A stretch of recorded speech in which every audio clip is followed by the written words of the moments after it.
Hello students, this is Vinita. Today I am going to tell you about the summary of the chapter Landscape of the Soul by Mikhail Troveroy. 8th century painter Wu Daozi was asked by the Tang Emperor Xuanzong to paint a landscape to decorate a palace wall. The master hid his work behind a screen. Only the emperor could see it. The emperor admired the wonderful scene. He discovered forests, high mountains, waterfalls, clouds floating in the enormous sky, men on hilly paths, and birds in flight. Then the painter asked the king respectfully to look in a cave at the foot of the mountain. He said a spirit lived there. The painter clapped his hands. The entrance of the cave opened. The painter remarked that the cave was very splendid from inside. He offered to show the way to His Majesty. The painter entered the cave, but the entrance closed behind him. The emperor was astonished. Astonished means surprised. Before he could move or speak a word, the painting had vanished from the wall. Not a single of Wu Daozi's brush was left. The artist was never seen again. This was his last painting. Take another famous Chinese story about a painter. He would not draw the eye of a dragon he had painted. He feared that it would fly out of the painting. Such stories played an important role in China's traditional or classical education. The books of Confucius and Zhuangzi are full of them, they are the sources of them. They help the master to guide his disciple in the right direction. These stories reveal the spirit in which art was considered. The writer then compares these stories to an old story from his own country, Flanders. He finds the story most representative of Western painting. In 15th century Antwerp, a skilled blacksmith named Quentin Matsys fell in love with a painter's daughter. The father of girl would not accept a son-in-law in such a low profession. One day Quentin went into painter's studio secretly. He painted a fly on the master's latest painting. It was painted with delicate realism. The painter took it for real one. He tried to swat it away, hit it away. Then he realized the matter. He took Quentin as an apprentice. Then Quentin married his beloved. He went on to become one of the most famous painters of his age. The above stories from China and Flanders illustrate what each form of art is trying to achieve. In Europe, the aim is a perfect illusionistic likeness. In Asia, the stress is on the essence of inner life and spirit. The Chinese emperor gets a painting painted. He appreciates its outer appearance.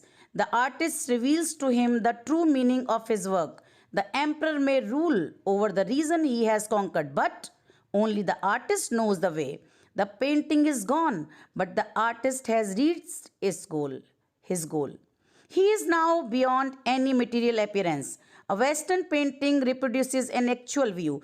The European painter wants the beholders to look at a particular landscape from a specific angle, that is, exactly as he saw it.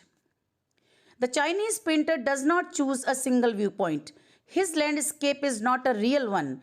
One can enter it from any point and travel in it in a leisurely movement. This is more true in the case of horizontal scroll. Here one slowly opens one section of the painting, then rolls it up and moves on the other. This adds a dimension of the time. It also requires the active participation of the viewer, a participation which is physical as well as mental. The European painter wants the viewer to borrow his eyes. The Chinese painter does not want him to do so. He wants the viewer to enter his mind. The landscape is an inner one, a spiritual and conceptual space based on some concept. This concept is expressed as sensui, which literally means mountain water. Used together, they represent the world landscape. The mountain is yang, while the water is yin. The interaction of yin and yang is a fundamental notion of Taoism. This is called Taoist view.